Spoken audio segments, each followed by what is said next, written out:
полковник Квачков буд бигмонам. фармондеҳи базаи 201 дивизияи Русия дар Тоҷикистон буд замоне. чӣ гуна дар сухани худаш таъкид мекунад ки тоҷик бояд хуни тоҷики худашро березад бо дасти худаш. А что вы предлагаете? Вот, я им предложил, говорю, знаете, что, говорю, фраза звучит цинично, говорю, а пусть таджики убивают таджиков-то. Вот. ин барои мо дарси ибрат нест? як ҳаммиллати мазлуми худро аз як гӯшаи дигари дунё қапидем, террораш кардем, пушти панҷара нишондем, дар ҳаққаш суханҳои баҷову ноҷо гуфтем, таҳқираш кардем. вале касе ана ҳамин гуна полковники ҳарромзодаи Квачковро ба ҷавобгарӣ накашид. то ба имрӯз касе даъвӣ накард ки биёед якҷоя имзо ҷамъ кунем ин ҳарромзодаро ба хотири ҷиноёти ҷангиаш дар ҳудуди Тоҷикистон, ба хотири ҷанг андохтани миллати тоҷик.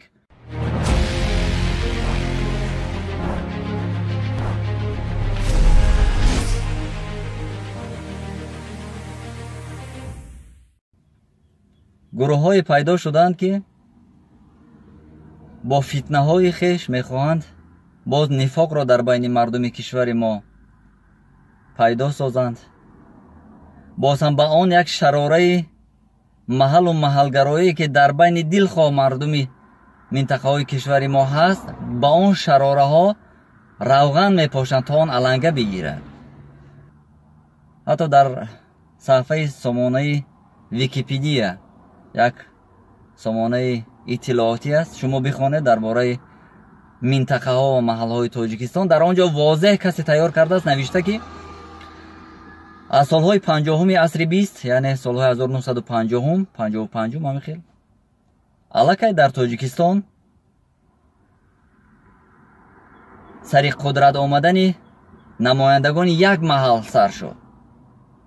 яъне нишонаҳои аввали маҳалгароӣ аз солҳои 55-ум аз асри гузашта шурӯъ шуд. ва шумо дар ёд доред ки натиҷааш чӣ шуд? солҳои 90-ум ана ҳамон маҳалгароие ки сартосарӣ буд. мо кӯдак будем дар замони мактабхонӣ. падарамон дар як базаи таъминотӣ дар шаҳри Ваҳдат ҳамчун муҳосиб кор мекард ва аз рӯзгори хеш мо бохабар ҳастем. дар ҳар як корхонае ки он ҷо даромаде буд, намояндагони ҳамон маҳал роҳбар буданд. дар замони шӯравӣ ҳам ҳар як база, ҳар як фурӯшгоҳ, ҳар як нуқтае ки сердаромаду равғанӣ буд, намояндаи як маҳал аз Тоҷикистон он ҷо хуҷаинӣ мекард. ва ин ба чӣ овард? то соли 1990-92 ана ҳамин маҳалгароиро зидди мардуми Тоҷикистон истифода бурданд ва нифоқ бархест. имрӯз чанде аз бехирадон дар баъзе баҳсҳо ман бовар дорам ки инсон андеша дорад, метавонад ба андешаи каси дигаре мувофиқат накунад, вале касе ки агар ба андешаи як тӯда мувофиқат накард, баъд ӯро ба хиёнаткор, хоини ватану ватанфурӯшу дигар эълон кардан мегиранд. вале бехабар аз оне ки ан ҳамин ҷудоӣ андохтани мо сабаби парокандагии миллати мо мешавад. ва баъд дар суҳбатҳо, дар баҳсҳо чӣ мегӯянд? шумо будед сабабгор дар ҷанги фалону беҳмадон, шумо будеду фалон кардеду беҳмадон кардед, ҷанг шуд. шумо бехирадон аз таърих бехабар ҳастед ё медонеду қасдан мехоҳед ки бипӯшонед. ман барои ин гуна одамон аввалан як наворро пахш мекунам то бидонед ки ана ҳамон соли 1990 ба чӣ хотир ана ҳамин хусусияти бартарӣ доштани як маҳалро дар Тоҷикистон зидди мардуми тоҷик истифода бурданд, бароятон нишон медиҳам. имрӯз низ ҳамин падида боз авҷ гирифта истодааст. боз намояндаҳои як қавми дигар волояти худро нишон додан мехоҳанд, худро аз дигарон ҷудо кардан мехоҳанд, ҳар куҷо хешу таборбозӣ, ҷияну тағоҳо. ва ин хоси як маҳал нест. ман ба маҳал таъкид намекунам. ман бо одамоне кор кардам ки ҳатто чӣ гӯем акунун дар нигоҳи аввал бубинӣ онҳо аз ягон маҳали ин хел бонуфуз нестанд, аз як ноҳияи муқаррарӣ, ҳамин хел як ноҳияи тобеи марказ ҳам гӯем мешавад. вале чун роҳбар шудан ин гуна роҳбарон, маҳалгароияшон аз сатҳи маҳалгароии дигар одамон зиёдтар шуд. баъд тавба кардам, баъд гуфтам ки ё худоё, аз дигарон менолем ки аз кимкуҷо омада ва ҳоким мешаванд ва аз кимкуҷо омада ва роҳбар мешаванд, дар як корхона тамоми қавму авлодашонро ба як корхона оварда ва ҷо мекунанд. вале бубинед ки ана ҳамин мардуми маҳаллӣ, ҳамин минтақа ҳам ҳамин гуна аст. худаш ки омад чӣ кор кард? писари амакаш, духтари холааш, ҷиянаш, фалонаш, беҳмадонаш, ҳамдеҳаш, ҳамкурсаш гирдаш ҷамъ шуданд. инам нишонаи маҳалгароӣ нест? яъне ин аз чӣ далолат мекунанд? аз он далолат мекунанд ки дар вуҷуди ҳар як тоҷик, шояд аз ин истисно бошад як фоизи муайяне кӯчакаш, вале аксаран дар вуҷуди ҳар як тоҷик имрӯз ан ҳамин маҳаллу маҳалгароӣ реша давонидааст. ман акнун ваъда кардам ки кӣ буд истифода кард дар солҳои 90 ин ҳама маҳалбозиҳои мардуми тоҷикро. якҷоя тамошо мекунем. ин шӯрбахтро шумо мешиносед, ин бепадари касифи ҳарромзодаро шумо мешиносед. бо диққат ба як ҳарфаш гӯш кунед, ба ҳар як ҳарфаш гӯш кунед, зеро ин дарси ибрат, як таърих аст барои мову шумо ки чӣ гуна миллати тоҷикро зидди ҳам шӯрониданд. бо диққат гӯш кунед, баъдан суҳбатро идома медиҳем. В августе 91-го, по-моему, года меня ночью поднимает, говорит: Пачков, езжай в Тузель, это аэродром, который шел туда, говорит, там вип-зал, тебя ждут, в общем, с какой-то задачей. Я приезжаю, это час ночи, а там сидит генерал-полковник Воробьев, вот, сидит советник президента Узбекистана, министр обороны, начальник штаба, еще кто-то, генералов, вот. И у меня, значит, так, прилетел человек из Москвы, вот, с предложением: значит, вам сейчас присылается звание генерал-майора, вы назначаетесь командиром 201-й дивизии, ваше оперативное подчинение передается 15-й бригада спецназ, моя собственная. Вот. Вы беретесь, сможете свергнуть это исламистское правительство в Душанбе? Сможете это сделать? И сколько, как это получится? Ну, я говорю, если будет дивизия, вот тем более, вот и моя бригада, тут вообще, я говорю, ну, в принципе, это нет. Но, говорю, знаете, внутри что-то здесь какое-то, знаете, сейчас бывает, интеллект говорит одно, да, ум, а внутри еще какая-то интуиция, какие-то вещи. Я говорю, знаете, но здесь что-то, говорю, ну, они думают, что я сомневаюсь, понимаете? Ну, идите подумайте.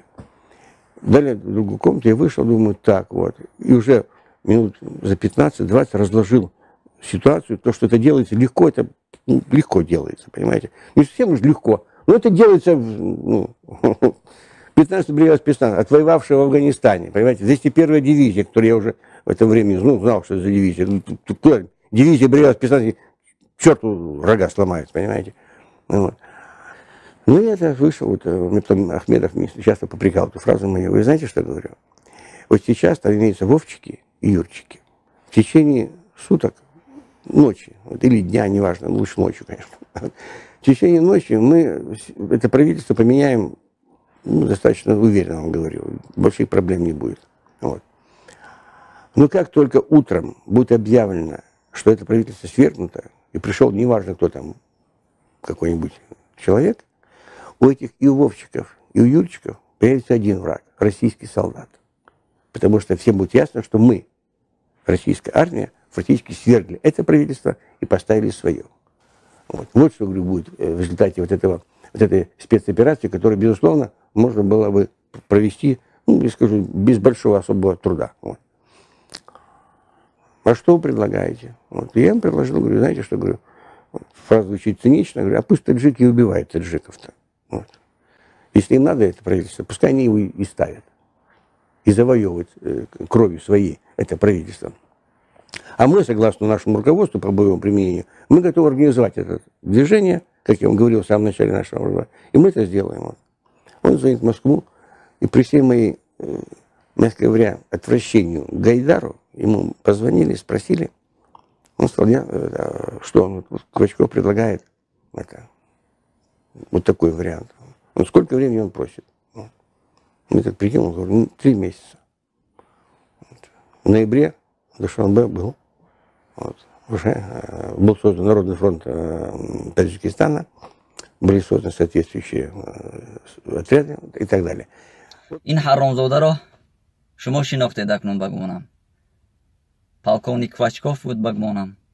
фармондеҳи базаи 201 дивизияи Русия дар Тоҷикистон буд замоне. чӣ гуна дар сухани худаш таъкид мекунад ки тоҷик бояд хуни тоҷики худашро березад бо дасти худаш. А что вы предлагаете? Вот я им предложил, говорю, знаете, что говорю? Вот, фраза звучит цинично, говорю, а пусть таджики убивают таджиков-то. Вот. ин барои мо дарси ибрат нест? ӯ таъкид мекунад ки агар ҳукумати Русия ҳукуматро тағйир диҳад дар Тоҷикистон, аскари рус барои ҳамаи ҷонибҳо дар Тоҷикистон душман мешавад. Бадин хотир мегӯяд пешниҳодаш буд, пешниҳоди ҳамин хоин Квачков буд ки тоҷикро зидди тоҷик бишӯронанд. худо лаънаташон кунад роҳбарони он замона, кишварҳое ки дар ана ҳамин Тоҷикистон ҷанг андохтанд. Гайдар мегӯяд якеашро сарвазири як ҳукумат буд. дигаре гӯрашон сӯзад. фардо рӯзи қиёмат пеши худованд боз ҷавоб мегӯянд, чун дасташон то орин дар хуни тоҷик оғӯшта аст. мо бошем чӣ? мо аз бародари худамон акнун душман метарошем. шоҳид ҳастед ки чӣ мегӯяд? бояд ба хотири иваз кардани як ҳукумат тоҷик хуни тоҷики худашро бирезад. имрӯз ҳам мо барои худ дарси ибрат нагирифтем. нагуфтем ки ин ҳукумату давлату сарват бароямон ҳеҷ аст. бароямон ҳам миллат азиз аст, ҳам ватан азиз аст. боз ҳам аз пушти якдигар душманӣ дорем. якеро хоини миллат мегӯем, дигароро ватанфурӯш, савумеро фалону беҳмадон. имрӯз акнун мо байни аъзоёни як оила якдигарро ҷудо мекунем ки ту суғдӣ, ту хатлонӣ, ту кӯлобӣ, ту зарафшонӣ, ту бадахшонӣ, ту ҳисорӣ, ман ғармиам ё фалониаму беҳмадониам. чӣ монад аз оне ки имрӯз дар Тоҷикистон боз қавмҳои дигаранд? онҳо ҳам бародарони моанд, онҳо ҳам миллати мо ҳам гӯем мешаванд, чунки онҳо дигар андешаашон тоҷикӣ шудааст. новобаста ба оне ки рус ҳастанд, украин ҳастанд, узбек ҳастанд, қирғиз ҳастанд, ҳазору як қавму қабилаҳои дигар ҳам ҳастанд, вале онҳо аллакай фикронияшон тоҷикӣ шудааст. ҳатто шумо дар ёд доред ки замони ҷанги шаҳрвандӣ қисмате аз бародарони узбеки мо ҳам ба ватани аҷдодиашон рафтанд, вале онҳоро чӣ гуфтанд? шумо тоҷикед. онҳо боз пас гаштаву омаданду гуфтанд дар ватани аҷдодӣ дигар моро қабул надоранд, мо барои онҳо тоҷикем. бале онҳо тоҷиканд, онҳо тоҷикистонианд, мо ҳама тоҷикистонем. инро бояд дарк кунем. ай бас ба худо. имрӯз дар шабакаҳои иҷтимоиам хоҳиш бас кунед дигар ба минтақаҳо ҷудо кардан, ба мазҳабҳо ҷудо кардан. ҳар кас роҳи худро дорад, дар роҳи ҷустан ба сӯи худованд, дар роҳи сиёсат, дар роҳи иҷтимоъ монед равад, интихоб кунад, ҷомеа обод мешавад. маҳалгароиро аз байн бубаред. худованд аз устод лоиқ розӣ бошад. шеърҳояшро 2-3 рӯз шуд мехонам, китобашро варақгардон мекунам. чӣ қадр дили бузург доштан дар кор аст ки дар шеърҳои устод лоиқ ман дарди имрӯзаи миллати тоҷикро мебинам. мо ҳама дарду ранҷе ки дорем аз бегонагон нанолидем, аз худамон. мегӯянд ман аз бегонагон ҳаргиз нанолам ки бо ман ҳар чӣ кард он ошно кард. инро сармашқи корамон гирифтем. нагуфтем ки ин шайтон сифатон ки моро дар масири таърих ҳам фанду фиреб карданд, якдигарро зидди якдигар шӯрониданд. онҳо ҳанд хоин, онҳо ҳанд ватанфурӯш, онҳо ҳанд хиёнаткоре ки бояд дар назди додгоҳҳои байналмилалӣ ҷавоб диҳанд. нагуфтем, балки чӣ кор кардем? боз ҳам як ҳаммиллати мазлуми худро аз як гӯшаи дигари дунё қапидем, террораш кардем, пушти панҷара нишондем, дар ҳаққаш суханҳои баҷову ноҷо гуфтем, таҳқираш кардем. чунки ӯ тоҷик аст, تاجیکستانی است. برایش هرچی گویی کسی به تو چیزی نمیگوید، ولی کسی انا همین گونه پلکانی که حرامزاده کوچکوف را به جوابگری نکشید. تا به امروز کسی دعوی نکرد که بیاید یک جایه امضا جمع کنیم این حرامزاده را به خاطر جنایات جنگیش در حدود تاجیکستان، به خاطر جنگ انداختن ملت تاجیک، به خاطر به خون آغشتن زیاده از 300,000 اهالی تاجیکستان در سالهای جنگ شهروندی به دادگاه بین المللی بکشیم، چون که پشتیبانهای او در بالا در مسکو اند. نگفتیم ها؟ او با زبان خودش قائل است که چقدر دشمنی کرد. میگوید پیشنهاد او بوده که تاجیک را به تاجیک جنگ اندازد، تاجیک خون تاجیک را بریزد. امروز ما میگویم در همه جا خیرت ازلی بود که ما به وحدت آمدیم. کی را فریب میکنیم؟ یگان خیرت ازلی نبود، نیست و نخواهد بود. ما غرور داریم، غرور ابلهانه. قبول نداریم وقتی یک کسی یک سخن میگوید خودمون را حق میشماریم، میگویم نامعقول کرده است، گپی وای نیست. فکر نمیکنیم منگر که کی میگوید، بیشنو که چی میگوید. فرق ندارد که او دشمن شما است یا نزدیکترین کس است. خداوند در قرآن کریم هم برای ما و شما درس عبرت داده که با دشمنانتان هم معامله خوب کنید، سخنی خوب بگویید و بگویید، میگوید خداوند که دشمنان شما از دوستانتان دیده دوستتر می شوند.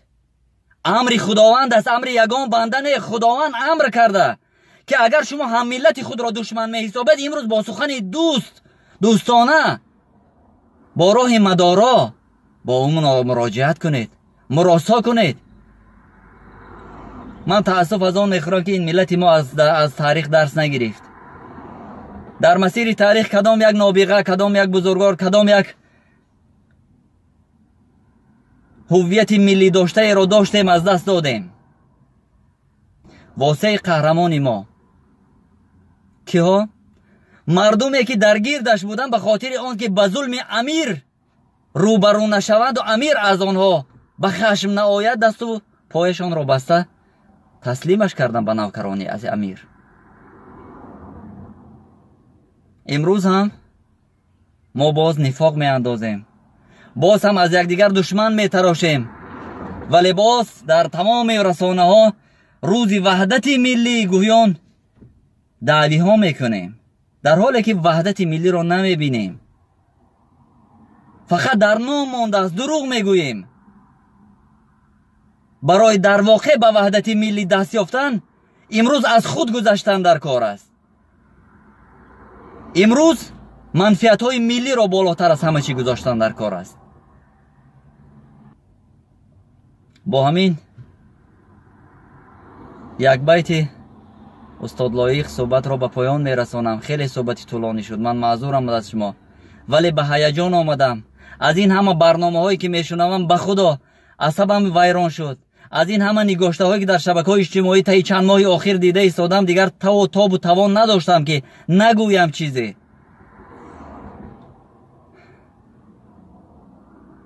استاد لایق بر حق فرموده بود، بس که بیگانه پرستیم امان از من و تو، سست و بیمایه و پستیم امان از من و تو.